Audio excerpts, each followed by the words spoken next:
to lead an army of one woman. So we have to take a lot of pain, a lot of effort to teach children how to get along with one another. Your raw material is money. Of course. But it is not your money. It is not That yours. is the biggest challenge. So if you do not fear God, you will end up misappropriating this money and taking it to be your own. Yet it is just what you're using to do the work that you're doing. So ego is very dangerous to me, and we should avoid the extremes.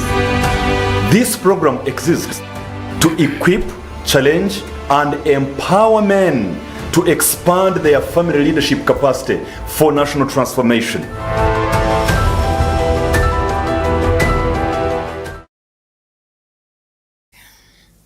Good morning, good afternoon, good evening, depending on where you are watching us from around the world.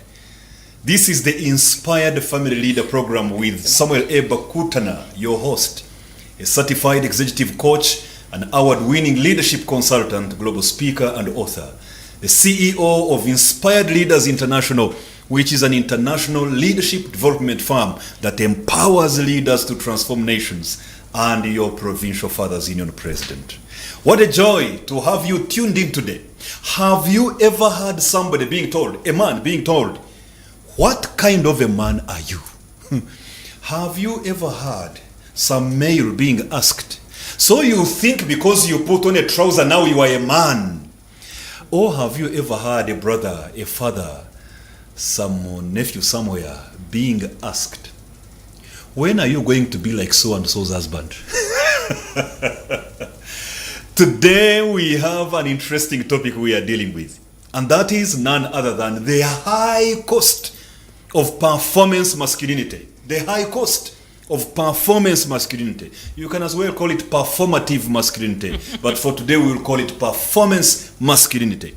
And we are about to understand what that is all about, how it impacts on you as a man and you, the lady who is watching, and what we need to do about it in order to live harmoniously together as men and women.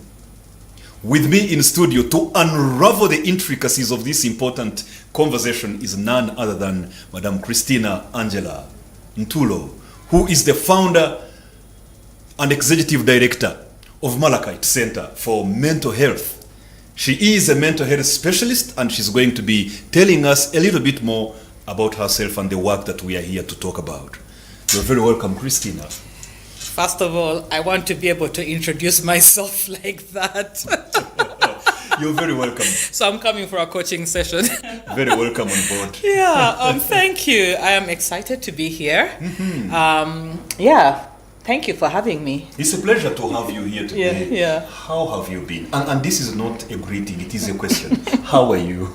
We might just do a therapy session I am telling you. I am well. I You're am well. I am blessed of the Lord. I am excited about what He's doing at the Malachite Centre. And, just the opportunities to watch God transform people. You know when you get that front row seat to a real life movie and you watch God changing people's lives. I mean, you can't trade it for anything else. You can't. Yeah. You can. And I believe it is much more rewarding even when you are one of the people in that movie, and especially playing a key role of helping them get transformed through your work as a counselor, as a coach, and so on and so forth. Definitely. I mean, we are conduits of what He does, but it is rewarding. Yeah. It is definitely rewarding. Today, we call it some people use the word graduate a client, other people say transition a client. So when you transition or graduate a client from seeing you every week to seeing you every 2 weeks, or from seeing you every 2 weeks into seeing you every month. And sometimes they say, you know what, just call me when you feel like you need something. Yeah, those are good days. Amazing. Those are good days. And I want to believe our viewers are now becoming curious about what it is that you do, as you say that you're saying. So please look into that camera directly and introduce yourself to our viewers, about your family, about your work. Let's get to know a little bit more before we delve into the topic of the day. Okay, thank you. I am Christina Ntula, and how would I call? I like to call myself a mental health consultant. or a mental health worker, because I think it's very easy for people to kind of understand what that means.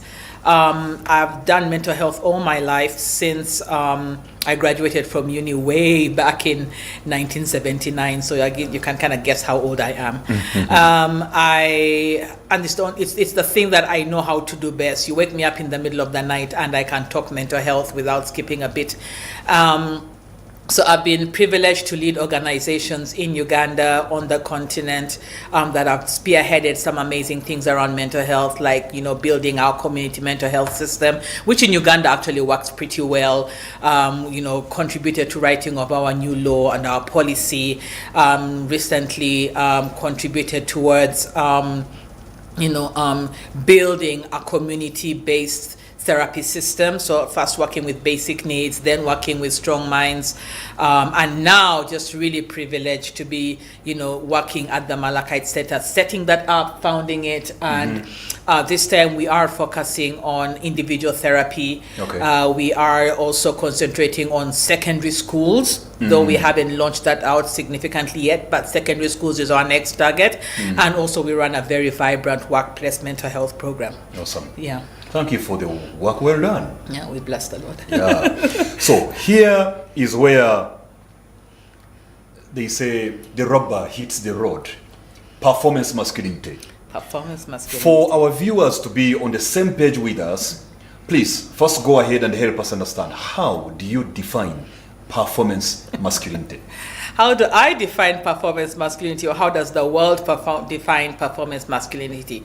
So performance masculinity is just the idea or the belief system that we've had for the longest time, which is men are defined, or their worth is defined by what they do. It's defined by their worth is defined by the results that they're able to achieve, their the accolades that they can collect, Yes. The titles, the amount of wealth they can amass. So it's really about placing value on a man based on what he does as opposed to who he is. So that's performance masculinity. And what it does is that it creates this moving goalpost where men can never find what is enough. Yes. Because you're constantly chasing the next goal. Yeah. So that's performance masculinity. You're trying to shoot into shifting goalposts. They are always changing. The target is always shifting with the times and the seasons and the cultures and...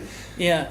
I mean, imagine running an 100-meter race, and as soon as you think you're just about to reach the finish line, it moves in front, and then you kind of like, okay, let me just keep going again, and then it moves and it keeps moving. So it feels like you're never really getting to the end, but you're constantly running. Yeah, so that's performance masculinity. Wow. Yeah. So in simple terms, therefore, layman's language, performance masculinity, we are talking about defining a man based on what he does or what he's able to achieve. Yes. Not really who he is and his innate capabilities or his internal identity, natural maleness, not at all, but based on what he is able to do, based on the results he is able to achieve. Yeah, I mean, exactly, yeah. So think about it when we have children, and, for those of us who grew up in a home that had both boys and girls. So if you both brought your reports home and you did well, and you got 90% in something, your sister got 70% in something, were you told, well done? Or was your sister told, well done, she got 70, maybe up from 60, you got 90, maybe down from 95, and you were asked where are the 5 points. That's performance masculinity, where your parents are not necessarily paying attention to the effort or who you are, but they are constantly pushing you. And we saw that a lot when, even nowadays, I know ladies also get the same thing, but there's a lot more emphasis placed even on the male child, on how are you performing, how well are you doing. If you think of even the punishments that happen in secondary school, between boys and girls, the punishments that boys go through are severe. They are so severe. Yeah, compared to what girls would go through. If a girl makes a mistake, who gets expelled for what? Who gets suspended for what? So all of that begins to push this whole idea of men have to always be on their A game all the time. They have to earn their maleness. Wow. Yeah. Could it be the reason why many men these days, you hear them say that I am tired of being strong? I've heard that phrase. Many men are saying we are tired of being strong. From your angle as a psychologist, how do you interpret that? I think that's exactly it, because for you to be able to sustain that level of performance, a point in time you get to a point in time where you have to ignore your emotions. You have to set aside your fears and your doubts. You literally have to put them somewhere else because you have to keep moving. And you deplete your own resources, because remember, nobody is feeding into this other part of you. Everybody's just demanding. And you can't afford to break down. You can't afford to break down, because in your view, everything crumbles as soon as you break down. When you break down, you stop being a man. You stop being a man, exactly. So people are, I'm tired of being strong. I'm tired of pretending. I'm tired of putting on the mask. I'm tired of this persona that I have to carry. That's not me. That's not me. And I'm tired of chasing that finish line that I can't cross. Yeah. I'm tired of shooting into the shifting goalposts. Tired of shooting chasing shifting targets. Yeah. Yeah. Wow. Yeah. And when you come to think about it, really, it brings a lot of tiredness. I think even tiredness is a small word. We need to find a bigger, deeper, greater, taller, wider word. Maybe fatigued and totally disturbed and disillusioned and discouraged at the end of the day. Burnt out is a good word to use as well. Burnt out, I think. Yeah. When you are always being told to man up, man up, man up, but even nobody explains what that means to you. So you try to man up in the best way you know how. So at the end of the day, they keep saying, be strong, you are a man, be strong. And so a man says, do you know what? Yeah. I am tired of being strong. I want to now be myself. And the other thing about, this being strong is that you're not necessarily being strong for yourself. You're being strong for everybody else. You're being strong for the team. You're being strong for the business. You're being strong for the family. You're being strong for the spouse. You're being strong for the family, for the community. Yeah. You're always showing up in strength mode. For the in-laws. For the in-laws. For the neighbors. For the neighbors, and for all the mistakes you've made. So again, if you've got baby mama 1, 2, 3, 4, then you are being strong for all of those as well. I even wonder why we have to get into baby mamas. Well, it's a reality. It is a very big reality. It's a reality, and you can't ignore it. Yeah. I'm looking for the justification. It's a reality, but I'm just looking for the justification. Well, it's just one of those things. That can be a conversation for another time. It's a conversation for another day, but it's also part of this performance masculinity, where part of the performance is being a man means that you can get away with these mistakes, not knowing. Oh, no. And I want to use the word mistakes because the event might be a mistake. The outcome might not necessarily be thought of as a mistake, because no child is a mistake. Especially when you look at it from the divine angle of things. Yeah. And before you know it, you have to now begin to perform for a totally different family unit. So you've got your spouse, you've got your children. They are demanding a level of performance, and now you have to put another level of performance here. Yeah. And this other unit also has in-laws, relatives, cousins, etc. Friends. So when there's someone sick there, you also have to perform there. When someone dies that side, you have to perform there. Same is happening here, and you can't ignore that. It can be tough. Thank you. 1 hour ago, slightly less than 1 hour ago, I was with somebody. And he told me that where he marries from, there are 7 of them, 7 men who married from that home. And they have their WhatsApp group for the guys who married in that home. And anything that happens in that home, they know that the bare minimum, each of those guys have to send 1 million shillings as a bare minimum. So anything that happens there, they are assured of 7 million minimum from their in-laws. Yes. Wow. First of all, pressure. I applaud them for having a WhatsApp group. They have to find a way to survive. Wow, but that's a lot of pressure. You know? $1 million doesn't just fall from the sky. It definitely doesn't. No, it doesn't. It doesn't. So that's the whole thing of some men reaching a point and say, now for those ones, they are still, fighting on. But others reach a point where they say, if that is what strong means, I am tired of being strong. Yeah. I now just, let me be weak, it's okay. Yeah. But weak when I have peace. Weak, labeled weak, but when I am no longer inauthentic, I am now genuine, I'm living a genuine life, which can be a tough condition. I don't think we have allowed men the luxury of weakness. What happens is that men will just crumble under the weight.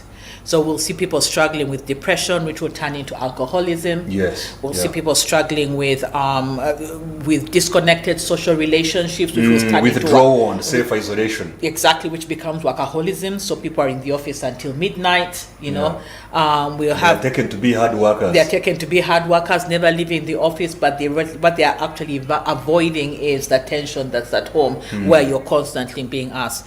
And then, of course, we are now beginning to see the higher suicide rate amongst men than women. Yeah, it's the biggest rate. We are also beginning to see, if you went to Butabika, you'll find that the ratio between men to women, we've got more men there than we have women. In therapy. Even in prisons. Prisons, of Last course, year, there's crime. 2024, Uganda Prisons Service, they brought out their annual report, and there were 78,000 inmates in our prisons across the country, and out of 78,000, 95% were men. There you go. And also just ask yourself, who's dying in road accidents nowadays? It's mostly men, especially who are driving behind the wheel. And many times they are blamed for driving recklessly, but nobody is looking at why they are driving like that. Exactly. The root cause. Exactly. Without condoning it, but we need to understand it. Yeah.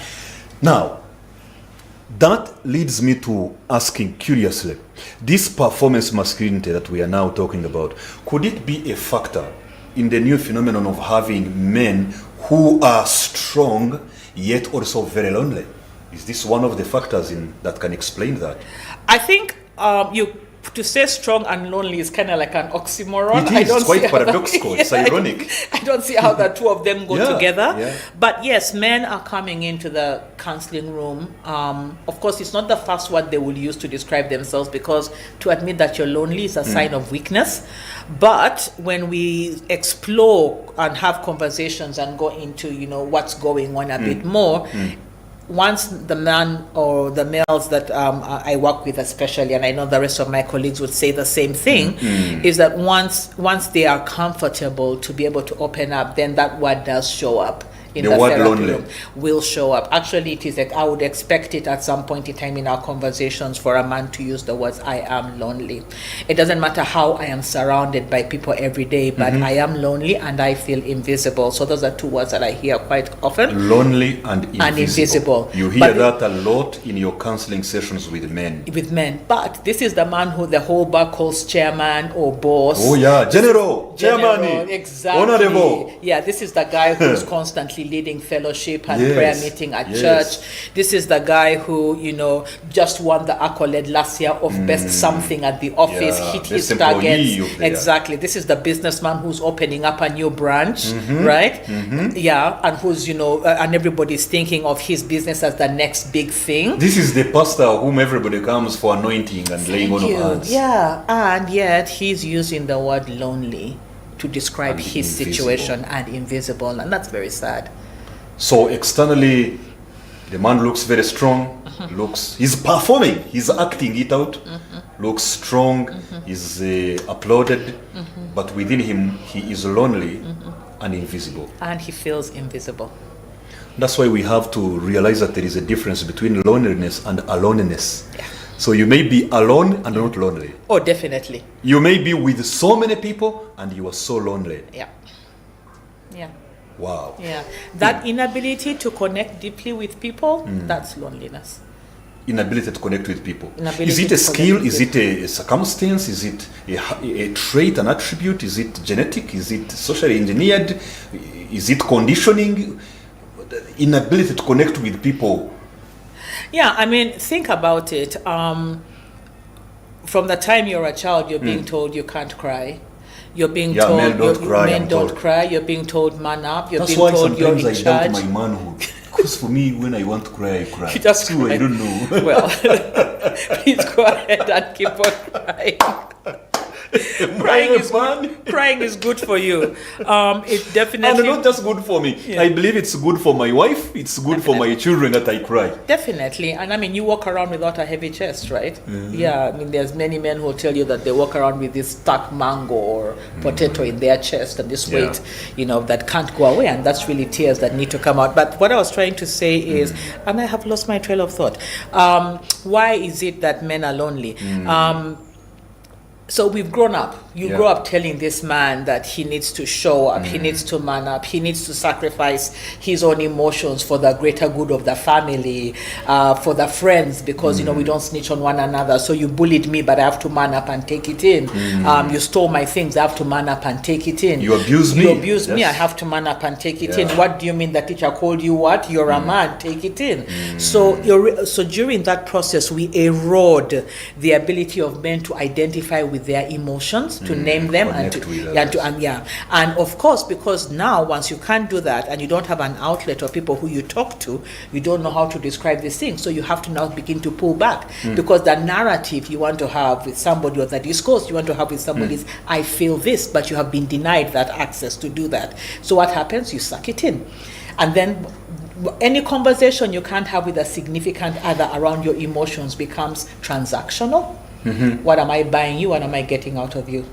What am I bringing? What are you giving me? You know, so we have many marriages that are transactional, friendships that are transactional Yes. in that nature, and it You robs- even hear it in their communication. Oh, It's yeah. like an interview when they are talking. Yeah. Is this there? Yes. Yes, yeah. Where are you going? Where- I'm going uh-huh, here. Okay. uh-huh. When are we meeting? At this time. Yeah. It's a transactional communication. Yeah. And I sit in counseling, I have counseling sessions where a man would tell me, oh my goodness, I've never said that aloud. He's talked about Okay. something he's been bothering him for months or for years. And when he finally verbalizes it, he gets this shock when he says, wow, I've never said that aloud. I've never shared that thought out aloud. You know, and why is that? Because there is no space in his social circle to do that. And once you don't have a space to be able to speak intimately about what's going on in you, then you become lonely, because you're always showing up. You're masking, you're strong, don't have a space where you can be vulnerable. But why is it that men don't have spaces where they can be vulnerable? Is it because many times you hear people say, men, talk, open up. Talk, open up, say the truth. And many times those who say, tell us the truth, when you tell them the truth, they can't handle it, they collapse. But they keep saying, open up. So when you say there are no spaces for men to open up, what exactly are you talking about? I'm not going to use the word no, because my therapy room is one of them. But so I'm not going to say no. There are spaces. It's just that there are few, right? Okay. In the ideal space, if you're married, your spouse is your safe space. Ideally. In the ideal world, you the should not be ideal world. coming to a therapist. You should have your significant other as the person you go to. I'm glad mine it's the real world. Thank you, I'm and glad. we bless Thank the you, Lord. Yeah, please, Honorable please Charity, send my her- watermelon. Love you so much. We send her salams, Yeah, right? So ideally, it should be your brother, the person who you grew up with as children, you know, playing around in the mud and wrestling, and that should be a safe space for you. It should be your sister, you know. It could be a classmate, someone who you've been in school with, you know, for the longest time. Those are supposed to be your safe spaces. Yes. But the challenge is because all of us have grown up listening to the same narrative, the same discourse. Men should be strong. So even when I come to you and I start going, oh, Samuel, I'm struggling with this, you're like, be strong. What do you mean? Be a man. They said be a man. I'm shutting you down even before I'm giving you the opportunity to speak. Sometimes when I speak, you are so uncomfortable with what I have told you, you're either going to gloss over it, you're going to ignore it, you're going to pretend that you didn't hear it, or you're going to chuckle it away. Yeah. The third thing that stops men from having safe spaces is just the stigma. The stigma, the words that we have used when we use things like, oh, so and so be crazy, so and so is weak, so and so is losing it, so and Can so. you imagine the guy was crying? Guy was crying, he's losing it. What's going on there? He had an outburst, you know. Should we be checking him into a hospital, you know? The wife has bewitched him. Look at how he's all over her like a skin rush. And you brought that one, that's a whole different topic altogether. But yes, there's also that one. So when a man thinks, I want to talk about what's happening with me, and they think about the fact that the space isn't provided, I'm going to be rubbished for what I feel. How do I go to talk to Tina or Samuel about how I'm feeling when yesterday we were laughing at Frank's challenges? Predicament, yes. How do I do that? You know? So, and that's where now this space becomes invisible or non-existent because of the way we have been socialized to think about it. I hear you. Yeah. State of quagmire, challenging situation. So now, when you look at these men who are judged by performance, How can a man who is judged by his performance become able to live authentically without pretending in his life?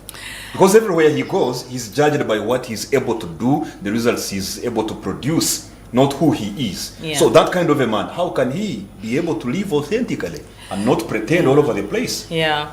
So there's two ways of doing. I mean, maybe let me think about three ways of doing that. And I think the third way is probably where we have to really continue to amplify conversations like this that educate people to say we need to change the way we think about men and what value they have, or how to measure how valuable they are. How to measure their value. So that's the first one, and it's more like a societal shift, almost like the amount of work that went into saying women are we should have equity. I'm not going to use that equality because that will never happen.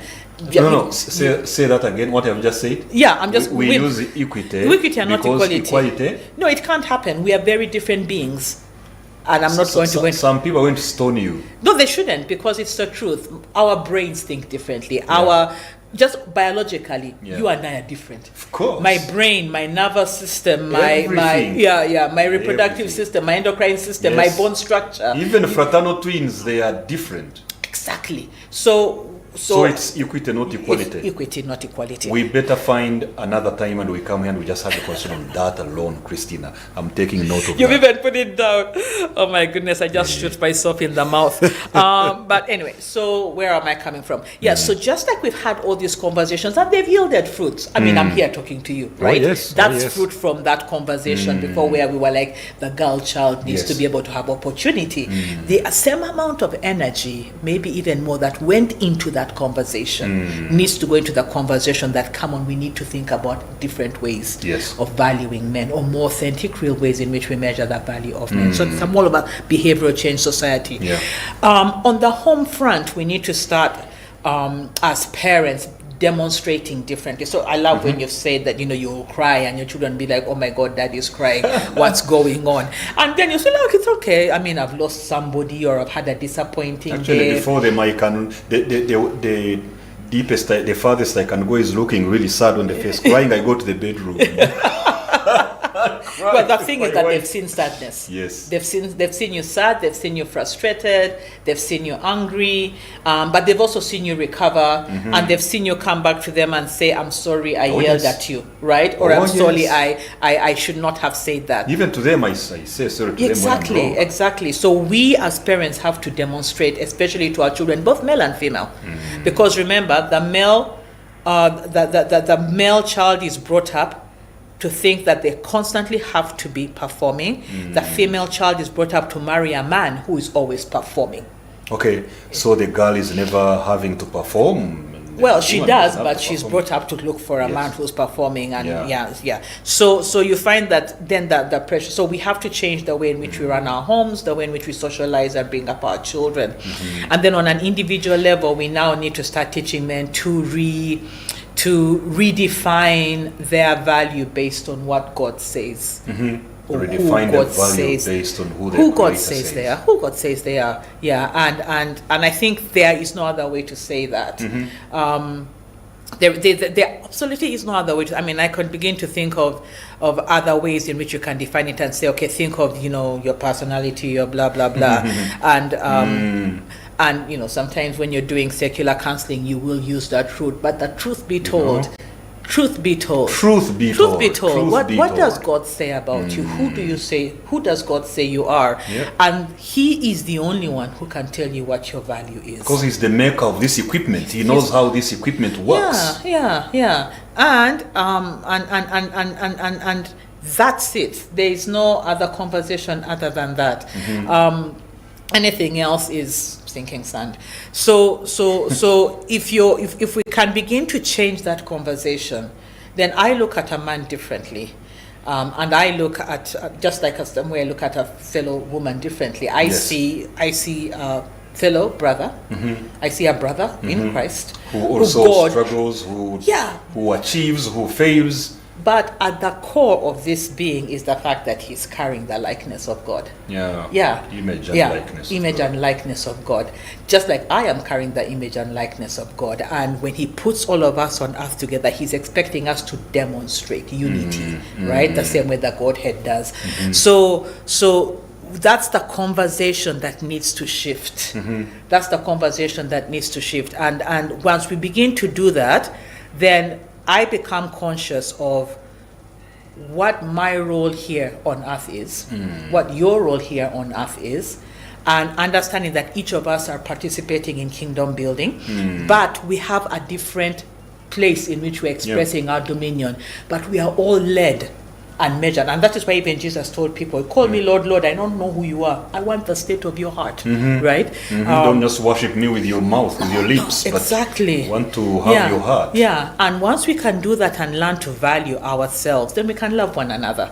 You can, and I absolutely love, because people think self-love is wrong, blah, blah, blah. But the Bible says, love one another as you love yourself. Love your neighbor as you love yourself, meaning you have to be loving yourself first. Of course, first, The challenge is that some people don't know the difference between self-love and selfishness. That's where the challenge is. I think that's the challenge. And the line is quite small. If you're not, you don't have the clarity, you may be everywhere saying, I'm self-love, but in all honesty, brutally honest, you are just practicing selfishness. The line is thin, but it has to be there. Yeah. So in changing the way we see people, the way we see one another, the way we see men, the way we see women, and looking through God's eyes, I think that's how we begin to change this particular narrative. And therefore, I value you because you carry the likeness of God. Not because of how much I've given you, not because of which results I produced for the organization, much as those are important things and helpful, they oil the wheels. But what is mattering most is that I am who God says I am, and that is the man you see and value over and above what I'm bringing to the table. Yeah, and if you value me like that, I'm bringing you 100%, I'm bringing you 200%, I'm bringing you 300%. Yeah, because why wouldn't I? Remember, I'm loving you as much as I love myself. So if I want to give myself 300%, I'm giving you 300%. Yeah, but from a very different perspective.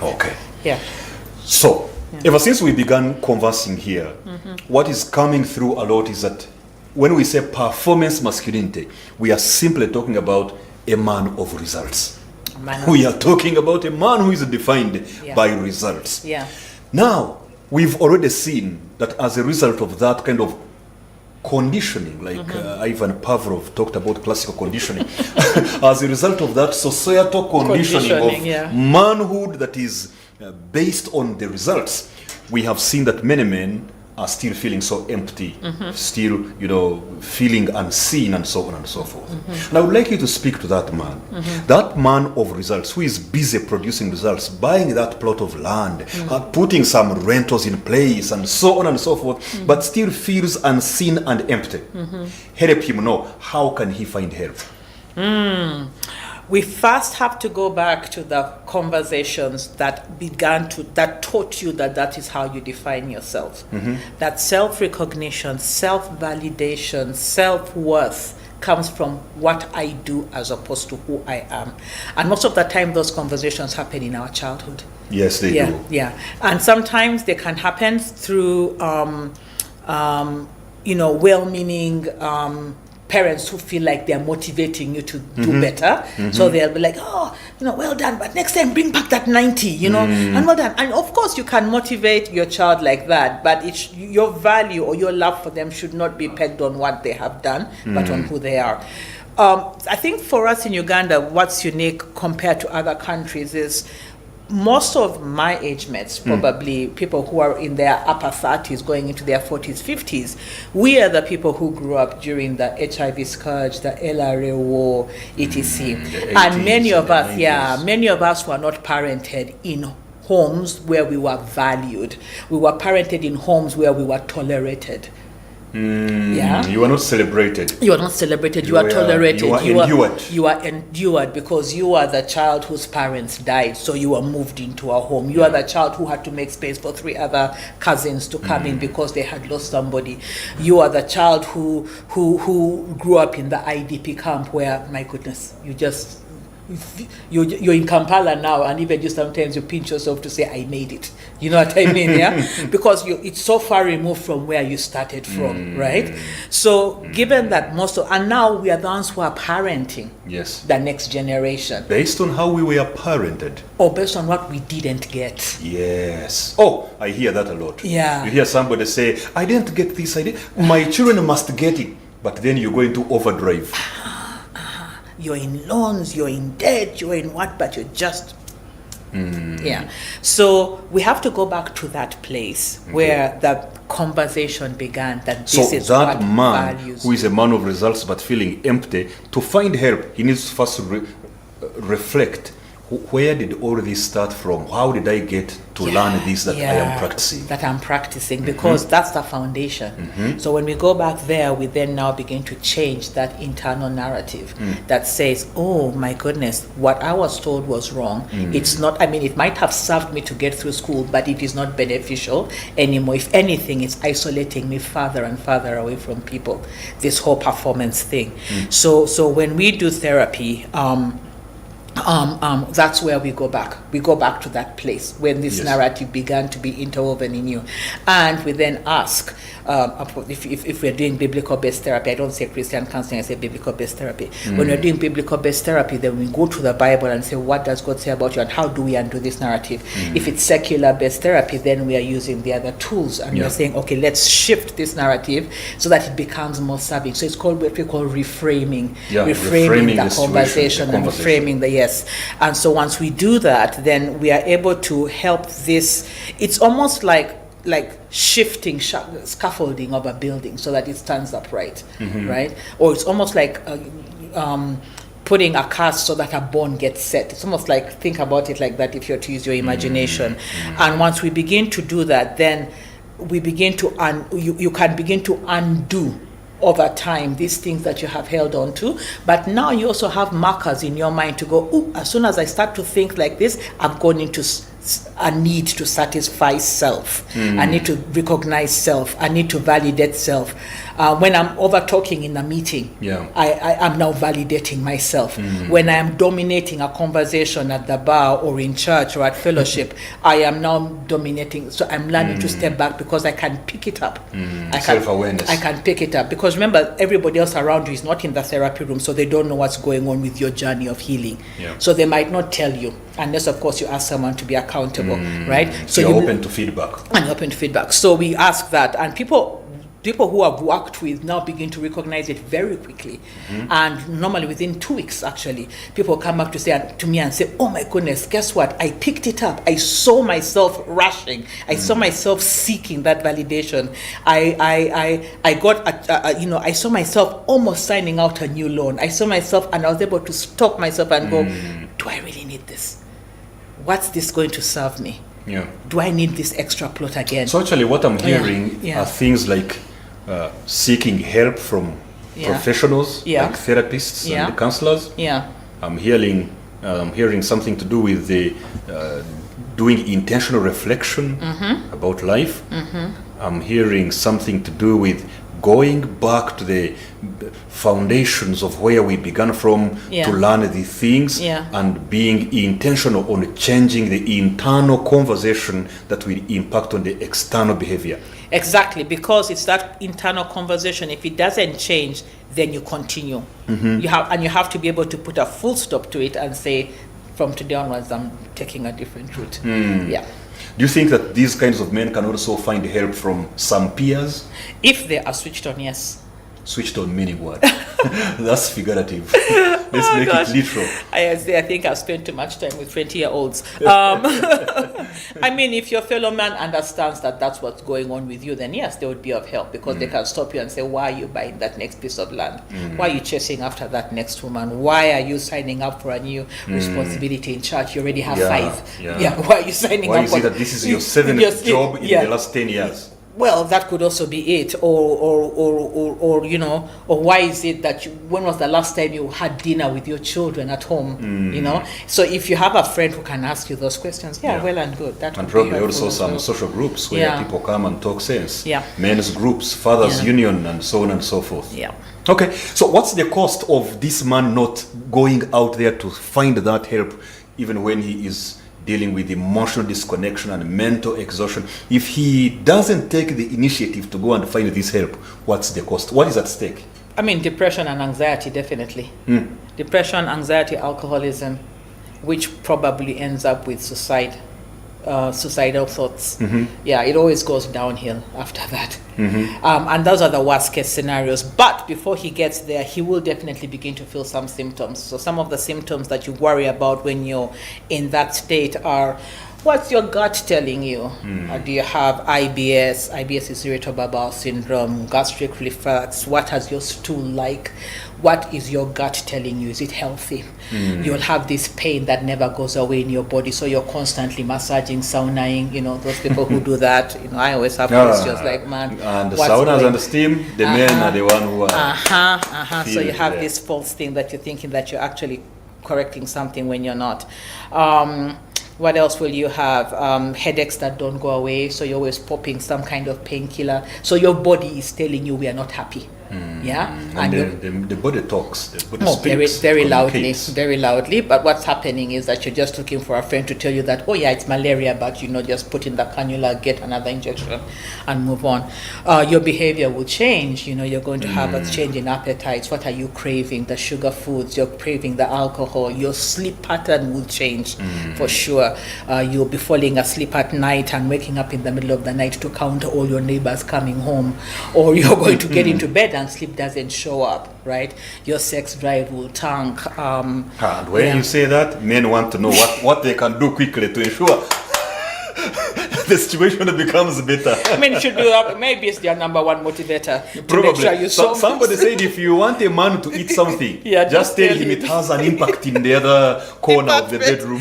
Well, high performance masculinity has an impact in the other part of the bedroom. Yeah, and so you're going to see that concentration will become a challenge, which means you're staying at home even at work even longer. You're going to be irritable. You're going to be paranoid. When you begin seeing that everybody's talking about you, people don't like you. Yeah, you're going being to have hypersensitive. You're going to have an increase in conflict with the people who are around you at work, at home. So there's every motivation for why you need to change when you go through that list like that.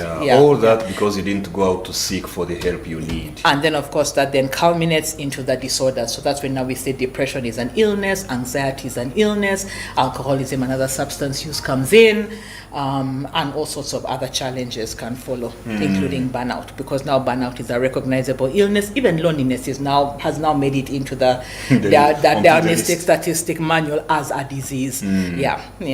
Wow. Yeah. A number of those men that we've just talked about, Yeah. some of them, Yeah. they are at that place because of the kind of spouse they have at home, some of them. Others, it is a mere excuse. Others, it is very true. It's triggered by the relationship at home.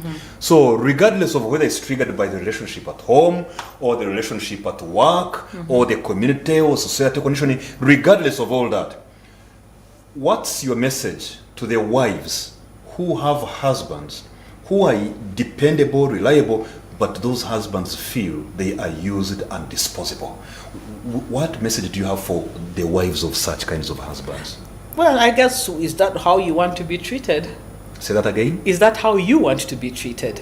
What do you mean? Exactly that. Do you want to be treated the way you're treating your spouse? Are you asking the wife? Yeah. Okay. That's okay. the message Yeah, to because her. it was confusing if it is being asked to the same man who is struggling. No, Okay. I mean, I'm the wife. Yes. You're the husband. Yes. I'm treating you like that. Is that how I want to be treated? Okay. Do you want your husband also to treat you in a way where you feel used and disposable? Exactly. Is that how you want to be treated? And that should Golden be the rule. That's the golden rule. Treat others as you want to treat yourself. And then two is that we've been sold a lie. We've been sold a lie. It's unsustainable. When you say for- we, yeah, who is we we? as just general people. Okay, Yeah, okay. we've been sold a lie, and if we are to have sustainable relationships, then high performance masculinity has no place in it. Just like where today's not a day to talk about women, but just like there are certain things we have told men that they can't treat women in a certain way if they're supposed to have amazing relationships with yes. them, right? And in the same way that we can't treat men in a certain way if we're supposed to have meaningful relationships that are sustainable. Yeah, I think the third thing is. We always have to think about the long term, the long goal. This is also about your children. Yeah. This is what you're showing your sons. This is what you're showing your daughters and the generations to come. you're modeling. Yeah. That's probably what I would say to the women. Yeah. Okay. And how about the high achieving man who is masking the pressure of the assumed identities? What's your message to that one? I think it's just He's high achieving, but he knows that he has the pressure because of the identities he has assumed. Yeah. So what's your message to him? I mean, I'll just say you'll never be your titles. You can never be your titles. Someone is always going to do it better than you. You can never have enough income. If you really thought about it, you can always earn more money. You can always buy more things. Those goalposts keep changing. But find your worth in something that's deeper, something that's more sustainable, something that's real and tangible. And for me, at the end of the day, it's really just saying to people that God loved you enough to send his son to die for you. If that's not love and that's not worth, then I do not know what else is, and so being able to do that and say, my Father in heaven would never value me based on what I do. He values me based on who he created. Or devalue me based on what I didn't do. No, he values me based on who he created, Yeah. right? And so getting men to see that the strongest thing that they can do is take off that mask and begin to be the person who God created them to be. Yeah. The person who God loves, the person who he sent his son to die for. And also to understand that in our makeup, the way God made us, rest and taking a pause are part of life. Yeah. And we need to learn how to take daily pauses, weekly pauses, monthly pauses, quarterly pauses. We have to stop every so often and pause. Yeah. In my book here about stress management, Busy and Loving It, I called it hurrying slowly. Said you need to learn to hurry slowly. Sounds very funny, but okay. Yes, as you hurry through life, learn to hurry, but slowly. Yeah, take a pause between meetings, breathe. At the end of the day, take a pause. Reflect, say thank you. What am I grateful for? Not what didn't I achieve today? What do I need to do better tomorrow? How can I pat myself on the back and go, today I'm going to go pat myself on the back when I'm done, and then say glory to God after, well done. Yeah, you did good today, Tina. Yeah. So learn how to do that for yourself. Be your cheerleader. Be your and then that weekly pause, everybody needs to have that day of rest. And they have to guard it with everything, right? That day they commune with God, and with family. That quarterly pause, take your leave, Banage, take your annual leave. And if you work for yourself, schedule that holiday in. You need it. So learning how to pause. That's what we mean by learning how to pause, the power of pausing and the power of rest. And also coming from a place of understanding that you can live life well and through contentment. And contentment doesn't mean I'm not going to buy the next thing. It just means that it doesn't define who I am. Yes, and even if I don't have it, it doesn't make me half a man. It doesn't make me half a man. And even if I have it, it doesn't make me now a man squared, double. Yeah. I'm still the same man. I'm still the same man. Wow. Yeah. As we bring this to a close, indeed, now that you've started talking about the issue of God and who created you and blah, blah, blah, I know you to be a Christian counselor. And I would like you to come from that angle as you give your final thoughts and share with us some of the biblical insights on these issues that we have talked about. In maybe 1 or 2 minutes, are there some biblical insights we can wrap up this conversation with. Yeah. What does God say about these things? Okay, first of all, I always tell people I'm not a Christian counselor. I'm a biblical focused counselor. Okay. The reason why I don't use Okay. Christian is because it can mean anything. It can mean anything. Can mean anything. I hear So I'm a you. Bible focused counselor. Yeah. That doesn't say we don't use conventional means. We also do that, but as long as they're in line with the Word of God, we will apply them in practice. I mean, there are certain things. First of all, the high performance man is, or masculinity is chasing after wealth, chasing after acquisitions, chasing after accolades. We have to remember that Deuteronomy 8:18 tells us it is God Who gives us the who gives power us to the ability produce to wealth. build wealth. So you can push as much as you can and strive as hard as you can, but at the end of the day, it is God who gives you the power to make wealth. The other one that I absolutely love is 3 John 1:2 that says, "Beloved, I pray that you may prosper in all things and in health, just as your you are soul prospering in your prospers."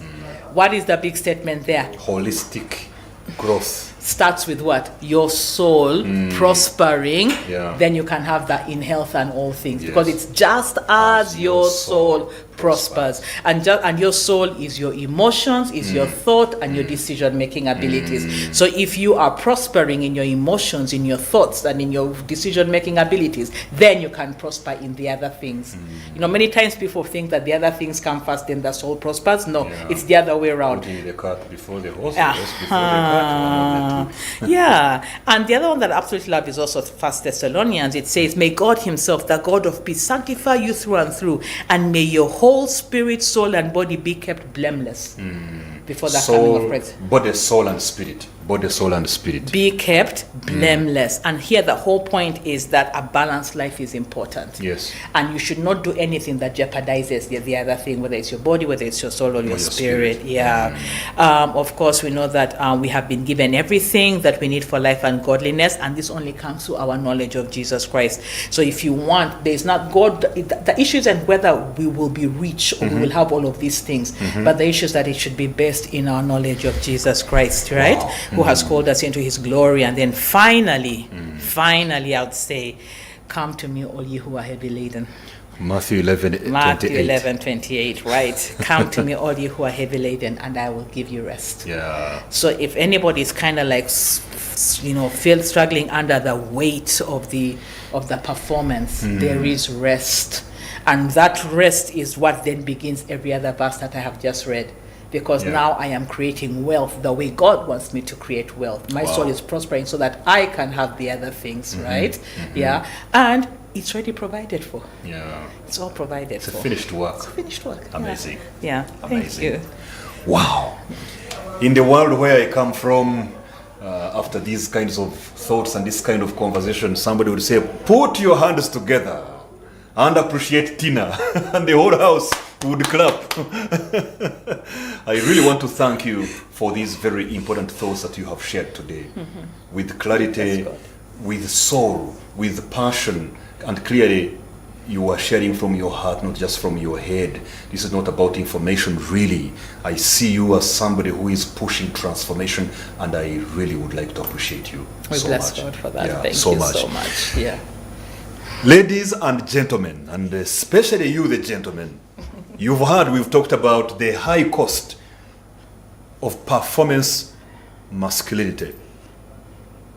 And we've realized that this is about where a man is defined based on what he's able to do, not who he is.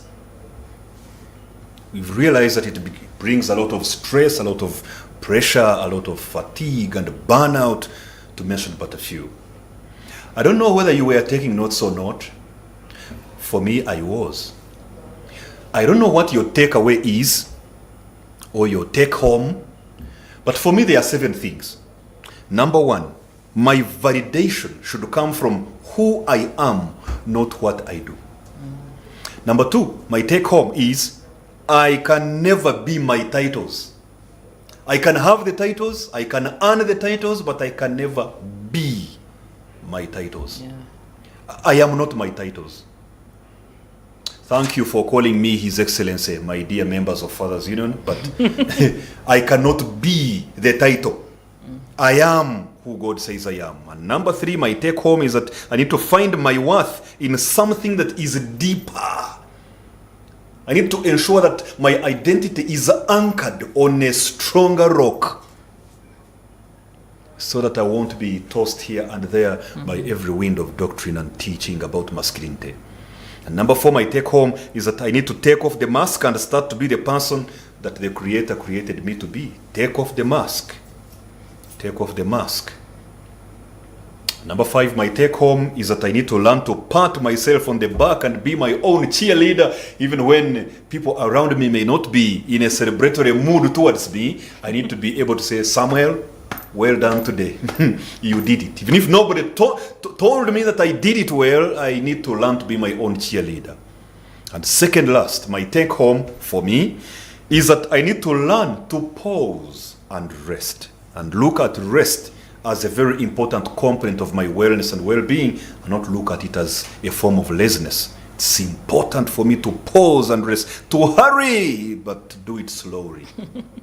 And finally, my take home is that I need to live a holistic life, body, soul, and spirit. Prosper in my soul as I am prospering in my body, as I am prospering in my spirit. Holistic living. What is your take home? What is your takeaway?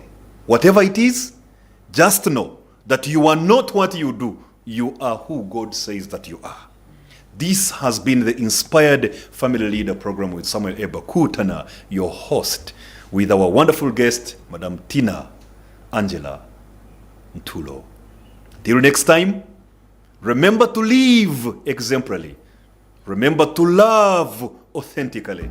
And remember to lead relationally.